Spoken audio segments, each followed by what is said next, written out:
Melly had his first court hearing today for his upcoming trial in September. The new judge was stunned to hear how long Melly's been sitting inside of jail. It begins with Melly walking into the courtroom looking irritated with a new hairstyle. And Melly's angry for good reason, but more on that later. The new judge began reading over the case files until he stumbled on Melly's jail time. It was reported Melly has to make an informed decision about who he wants as his lawyers. He's now been sitting in our jail for 2,159 days, leaving everyone, including Melly, surprised. No, but let me repeat myself. Mr. Devins has to make an informed decision about who he wants his lawyers to be. He's now been sitting in our jail for 2,159 days. So, how long would you like to be able to make that decision? I can't determine when the investigation will be over. That's up to the Broward Sheriff's Office, but I can, as I said, I'm just asking for a week. And then I'm asking for at least a day or two. Can you decide by tomorrow? I've also reserved all of tomorrow.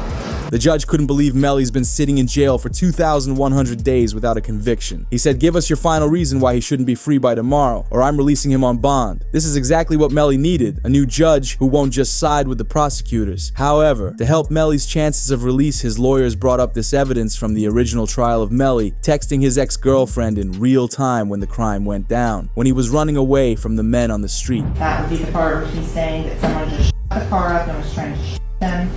So I asked him if he was okay, where he was, and he's like, there's a car coming behind him, like hiding. He was like, there's some, yeah, he's like, yeah, there's some, I think they're still out here or something. So I'm like, are you okay? He's like, I'm okay. I said, well, where are Sack and Juvie? And he said, I don't know if they're in the car. I think they're proving Melly was being chased by a car with rival street members in it. But also in the Melly trial, prosecutors admitted there was no firearm found. So the first thing is I didn't have a firearm, so I can't know which firearm I'm going to use in order to replicate any of my tests. So I can't make tests for this determination because I don't know what firearm was used. okay. To understand Melly's release date, you need to understand why they're finally pushing the release talks through court. Boozy revealed the feds are doing whatever they want with Melly, whether it's legal or not, but it seems they've been caught. Now they're putting even more charges on him, and then when they want you, they want you. I knew they wanted him bad when they waited for that law to get passed. So it'd be 8-4. oh right, yeah. You know, they waited all the way till that law got passed to take him to trial. Yeah, he was in jail for what, 2 years, 3 years? Yeah, they could have been took you to trial. You're right. They waited till that law got passed and took him to trial a couple months later. When they want you, man. Just don't see how he didn't get a bond after a fucking mistrial. Yeah. That made me like, God damn. Yeah.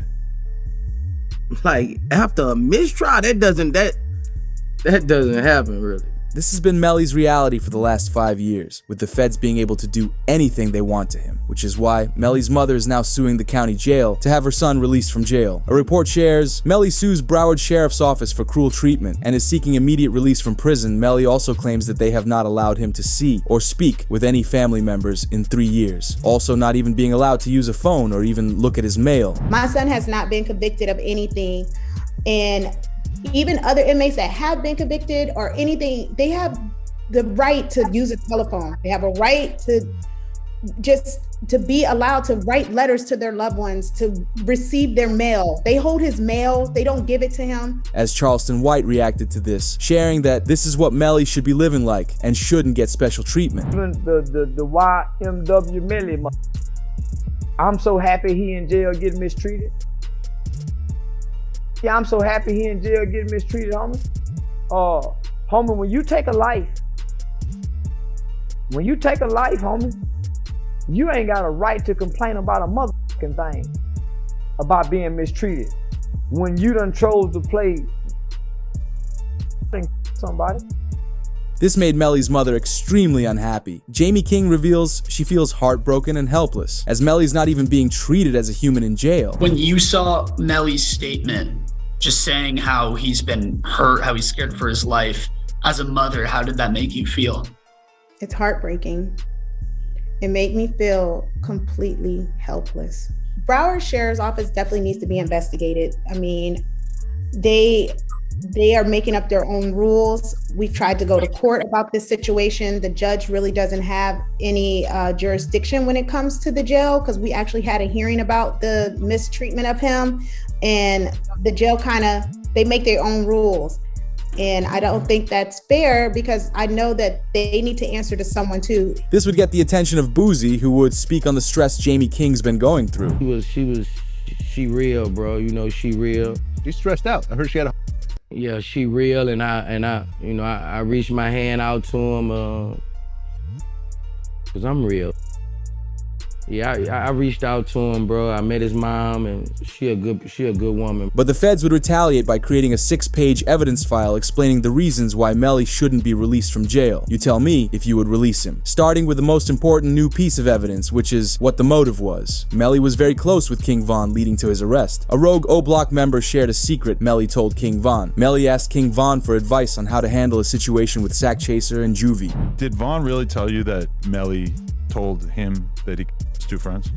He ain't come out and say, like, we got into an argument. And so, you know, if you know, when people could say something without saying it. And so he told me, like, once I posted what I posted, Von was mad at me. Bro, why you put up there, bro? Walk the bam. I'm like, you sitting up here, like, you know the love we got. You do this for us, but you gonna trust that his two friends? And he said, them was trying to extort him. And so I'm like, if they was trying to extort him, then why are you still around them? Involving Sack Chaser and Juvie going after Melly for financial gain, as it's a registered business where Melly and Bortland performed concerts, sold merchandise, and did promotions for companies in exchange for money. However, Sack Chaser and Juvie wanted a cut of the money but did zero work for it. But if you know about King Von's past and how he handled situations, you can guess how Von would have told Melly to handle it. This was the missing piece of evidence the prosecutors missed during the original trial, which is a motive. Pair this with evidence found on Melly's phone, and it gets bad, where he sent a text message hours after the crime admitting to it. The PC Gambino account asked him if he was okay, and his response was, I did that, and placed a smiley face emoji. And the next message from 10/26/2018 at 16:02 from Eastern Standard Time. The YNW Melly account says what? After that, SHHHH. But also found on Melly's phone was a saved video from someone's Facebook Live. It shows Melly and Bortland's reaction to the crime only 6 hours after it was done.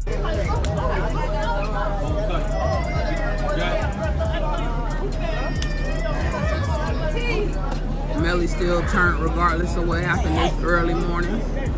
He's still out here being very positive. Turned still. Hey! But no, still turn, regardless of what happened. You already know.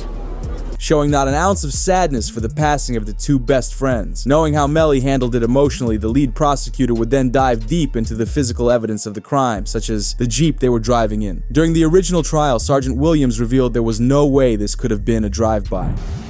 Number, you said 17 outside the car. How many rounds were inside of the car? 3. And can you exclude the for Mr. Williams and Mr. Thomas as coming from outside of the car? Yes. From the driver's side back seat. As to the shot that was Christopher Thomas, where did that come from? Driver's side back seat. Okay. Is it possible for there to have been 2 inside that car? No. Why not? There is no time assignment, which is to determine if this is a driver. And my determination was that this is not a drive-by. And it's based upon this picture here, which is a very good picture to describe it. All of these rounds are done. One is done at a stationary position. At a stationary position when all but one of these rounds are going in. The one round that has some movement in it, which is round site L here, the actually moving in that. With Williams revealing the crime must have happened inside of the vehicle during the Melly trial, we then saw Juvie's mother go on the stand and share who was sitting there. Can you state your name, your full legal name for the jury? I'm Leon Phillips. Okay. And are you related to one of the victims in this case? Yes, I am. How so? I'm his mother. And who is that? Christopher Thomas. Ms. Phillips, did you see who entered into the occupants who entered into that gray Jeep? Yes. Do you recognize where your son entered that gray Jeep? Yes. Which seat, if you can identify for the jury? He got in the back seat on the right-hand side. Did you recognize the individual that got into the back seat on the left side, the rear driver's side? Yes. And who was that individual? Janelle. However, to extend the time to file why Melly has to stay in jail, they bought time for themselves by throwing Melly's partner Bortland into jail. Melly's co-defendant YNW Bortland was booked into a Miami jail Monday night and is being held behind bars on an out-of-county warrant. We just confirmed the warrant is out of Broward County for witness tampering. The warrant obtained by Law and Crime Network states as follows. On or about April 10, 2023, continuing through and including July 22, 2023, Cortland Henry, aka Bortland, along with others, did unlawfully and knowingly engage in misleading conduct toward another person with the intent to cause or induce them to withhold testimony. The warrant continues the alleged witness had been summoned by the legal process to the jury trial of Jamel Dimmons, aka YNW Melly. The dates in the warrant are important. Jury selection for Melly started in mid-April, and a judge declared a mistrial on July 22nd, the same day the warrant claims Bortland allegedly tampered with the witness. Bortland's house was raided by the feds, and they found paperwork stuffed into a suitcase. A report reads, "Here are the images of alleged notes discovered during the home raid of Bortland's home," as Bortland details where certain jurors were sitting with a description of what they look like. To understand how serious this is, here's Academic's reaction. To keep it real, this is sloppy. Bortland, how the f you gonna have the notebook of the jurors in your house? Holy sh! Like, come the f on! It's like doing a and having the surveillance tape in your DVD player or something like that. You know what I mean? Like, come on, bro! Like they raid your crib and the surveillance footage of the is in your DVD player. They be like, oh, okay, thank you, brother.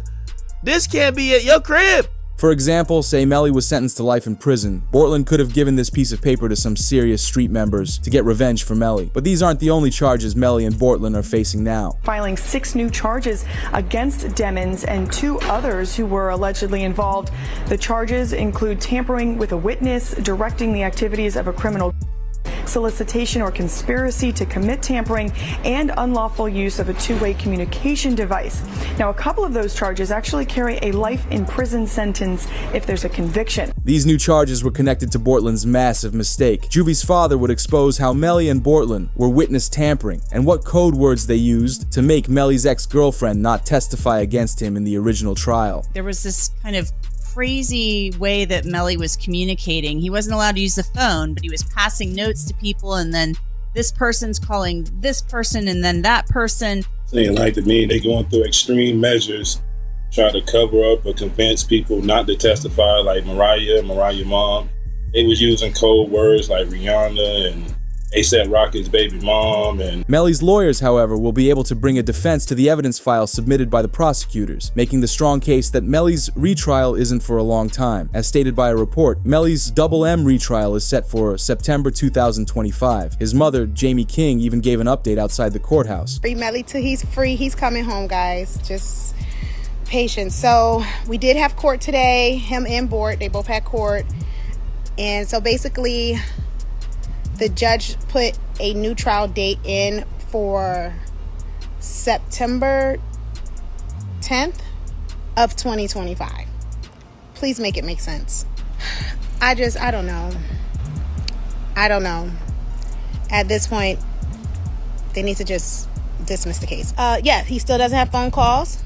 Still no visitation. He's still in the new facility all alone by himself, no contact. He's not allowed to have contact with any other inmates. They move him around with several guards. It's like something you never